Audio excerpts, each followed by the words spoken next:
Bayar satu harga je dapat masuk 2 taman tema dengan lebih 30 permainan. Sesuai sangat nak hang out dengan family, kawan-kawan ataupun dating. Inilah dia Game On Sports Hub dekat Pavilion Bukit Jalil. Tempat pun boleh tahan besar dan cantik juga. Kita orang pernah pergi yang cawangan dekat Wan Utama. Bagi kita orang yang ni lagi best sebab dekat sini ada rollerblade. Yang tak pernah main jangan risau sebab ada je dia orang punya instructor boleh tolong kita. Permainan bola pun ada macam-macam jenis. Ada yang macam ni. Ada juga yang main bola bawah meja macam ni. Ataupun bola campur dengan snooker dan juga football. Nak karaoke pun boleh. Banyak juga bilik dia. Soundproof dia tu tahap biasa-biasa. Bilik yang kita orang masuk ni nama dia Bruno Mars. Ingatkan typo. Rupanya semua nama bilik memang macam tu. Ada twist sikit. Kalau nak main e-sports bukan setakat PS5 je, tapi ada Nintendo juga. Antara sukan yang ada dekat sini adalah mini badminton dengan pingpong. Lepas tu ada banyak lah lagi aktiviti lain. Tapi kalau tak nak berpeluh sangat, boleh je main board games. Ada banyak juga pilihan. Antara yang kita orang main Uno, Beyblade,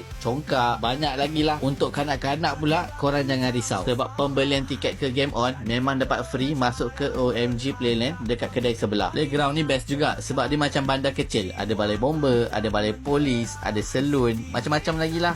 Okay, bye.